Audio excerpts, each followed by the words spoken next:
Hello and welcome to Members on the Mic with the Troy Chamber, where we connect with local chamber members as they give us a glimpse into their company and share some of the business lessons they've learned along the way. Hi everyone, I'm Tara Thompson-Cusack, President and CEO of the Troy Chamber of Commerce, and I'm joined today by our amazing co-host and Vice President of the Chamber, Sheila Denstead. Good morning, everyone. First, I'd like to take a moment to thank our presenting sponsor, Tryon Solutions. Stay tuned for our very first commercial break where you can learn how you can rely on Tryon. So Sheila, we have a great guest ahead of us today. Why don't you do some intros? I would love to. Thank you. Today we're meeting with Chris Taisey. When he's not shuttling a tiny 4-year-old ballerina or a 6-year-old future soccer star to their respective life goals, Chris is the head of growth at Xpert Technologies, an IT managed services provider of the great city of Troy, Michigan, specializing in help desk support, cybersecurity, and AI as a service. Chris took what you call the scenic route in tech. Took a scenic route into tech.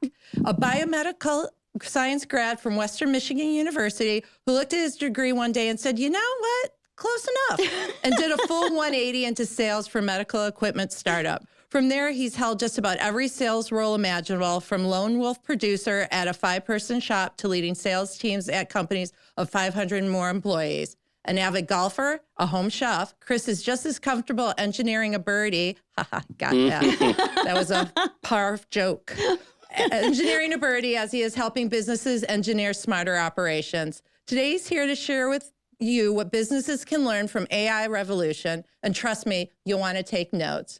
Chris, thanks for being here today. Thanks for having me. Okay. And the engineering a birdie was wishful thinking. I liked it. I liked that. I will have to say, I think that might be the most fun bio. So that already says this is going to be a great show today. Oh, you guys can use it as a template. Well, speaking of templating things, one of the things is we're seeing, obviously, a lot of people are using AI in their everyday life. But how are we looking at AI from a professional setting, and what advice can you give around that? Yeah, well, and actually, before I answer that, I wanted to ask you guys, are you guys using AI at all personally? Yes. And never. You've never touched it? No, she's lying a lot right now. Chad and I are good friends. Yeah. Yeah. Mine has a name. What's your, is it Chad? No, it's Muse. M-E-W-S. It's almost always Chad. No, mine actually picked its name. Yeah, nice. Did you asked it to? I did, of course, obviously. Nice. What models do you guys use? I'm a ChatGPT. Okay. Same. Oh, yeah, straight. And what's... You're straight. Straight. Give me one use case that you guys use it for.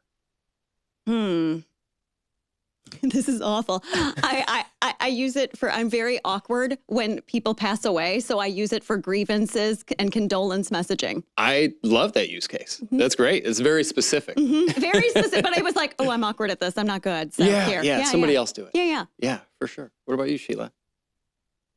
I use it to soften my emails sometimes. Yes, I do the same. I created an agent that specifically rewrites my emails for me. All I do is copy and paste it in.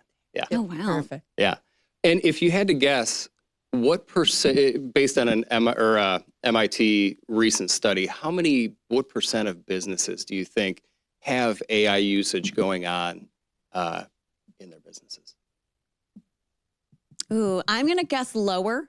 Okay. Based on the magnitude of stores and hospitality and things where maybe they're not utilizing their computers as much. So I'm going to go with a 37%. Okay.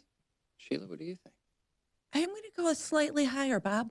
Yeah. What are you thinking? Give me a range. I think maybe around the 45 to 50%, because I know a lot of the companies right now are writing a lot of policies towards that. So I feel like more and more are using them day to day. Sure. So the study actually shows that between 95 and 98% of businesses have AI usage happening inside of their business. Interesting. Of that 95 to 98% of businesses, how many of those businesses do you think have personal email account usage going on? They're not, enterprise level memberships that they're putting out to their staff. What do you think that percentage is? I don't know. I've never been interviewed in my own podcast. I'm going to go with 70%. 90% of the usage that we're seeing in businesses are on personal accounts. So it's pretty interesting. Yeah. But lots of AI use in the business setting. So I guess my question would be, there's a lot of workers not doing their job because they're doing it from a personal perspective. Is that where I'm at? Not necessarily. AI is a great tool, right, to Correct. gain efficiencies and rewrite our emails and help us, respond to, people passing away, right?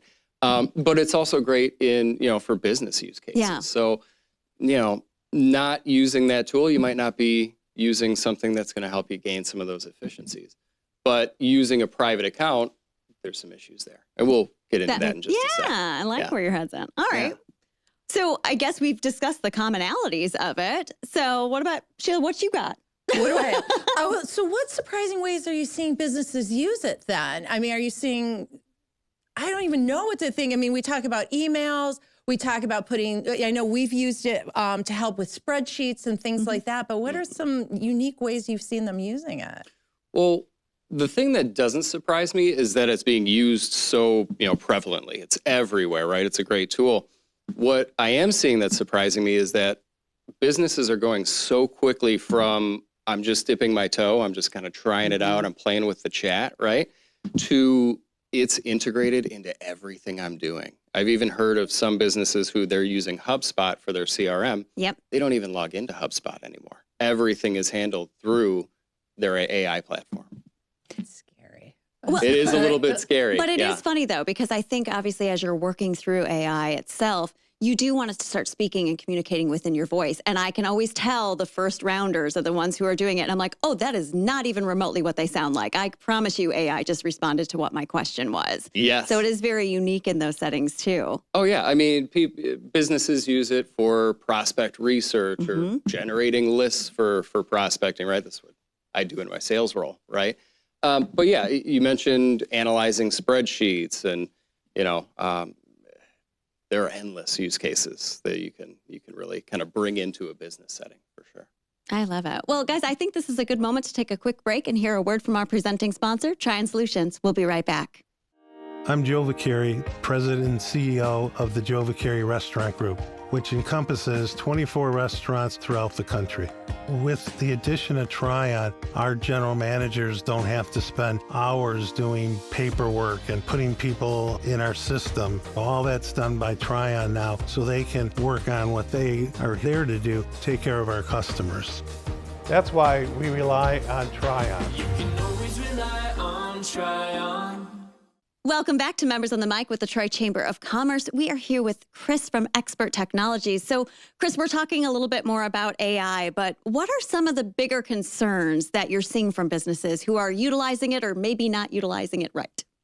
Yeah, the big concern is that if there are personal accounts being utilized in a business setting, the common misconception about AI, the free AI platforms is that the product is the AI. In that situation, the product is actually your data. That data is turned around and being used to train those models.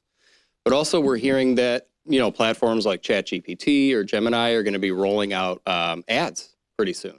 Oh. So that data is probably going to be used for advertising purposes, just like, any of the data you might be putting into your Facebook account.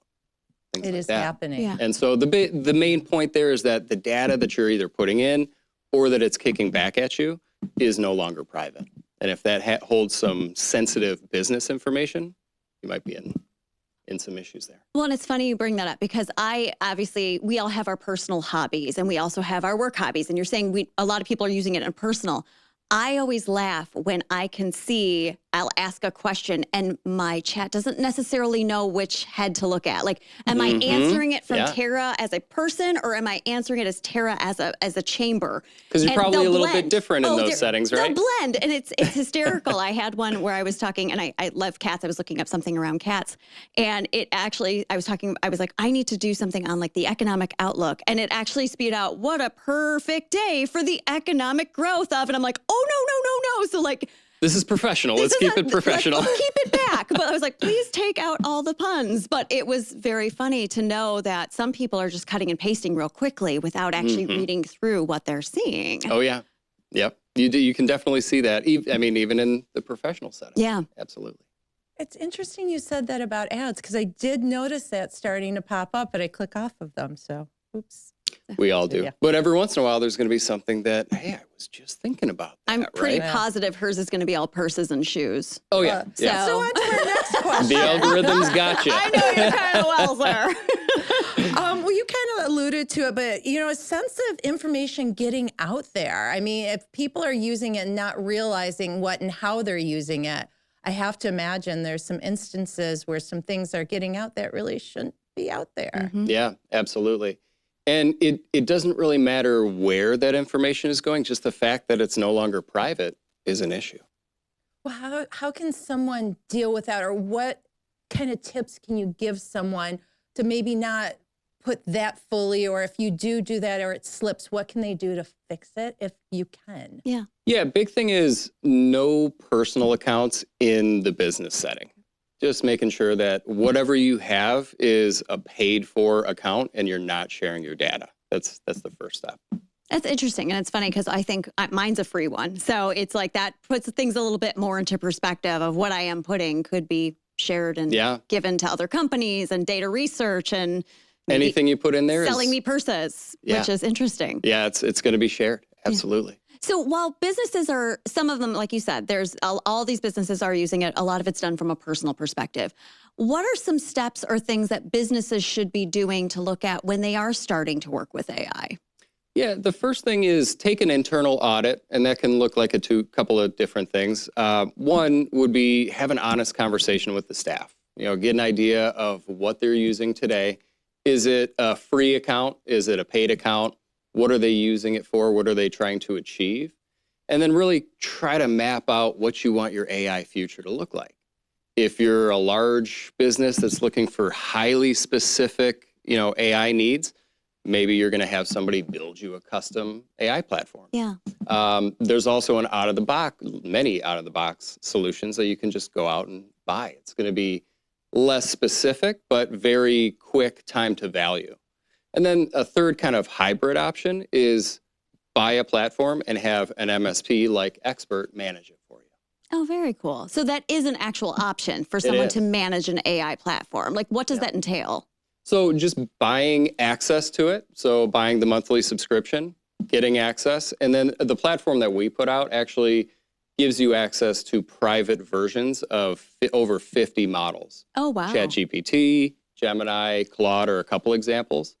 And then it also includes training too. So how do I even use the platform? How do I navigate it? How do I prompt, And it just makes you a little bit more dangerous and kind of helps you get through. We take a crawl, walk, run approach with AI because that walk, space is where you're going to learn all the fundamentals of how do I even get around in this And space. to say thank you is what I was told. So you should say thank exactly. you. Be polite to your AI. Because when it does take over the world, maybe it'll safe. spare you. They're gonna know. I already know I am. Right? We've talked. Yeah. Okay, Chris, one nugget. Give us one nugget. Give us a fun nugget, something we could do with AI when we go back to the office. Sure. There's a couple really funny use cases that I've kind of played around with. One of them is you can feed AI maybe like a meeting transcript and have it translate it into Shakespearean. Something kind of funny like that. Ooh. We at Xpert recently had a cookie baking competition internally, just like a fun, employee thing. I'm not ashamed to admit that I went to my AI platform and said, give me the best chocolate chip cookie recipe in the world. I didn't win, but I didn't have to look for a recipe myself. But it's opinion-based too. So you found based off what a high vote, but your whole office could think differently. So exactly. You still have the human factor with an AI. Exactly. Yep. I love Very it. Well, cool. Thank you so much for joining us. Thanks so much for Obviously, having me. I feel like we've learned a lot, actually, which is really fun. So mission accomplished. And that's all we have here today on Members on the Mic with the Troy Chamber of Commerce. Thank you so much for joining us. To learn more about the Troy Chamber, go to troychamber.com. Have a great rest of your day. Bye-bye.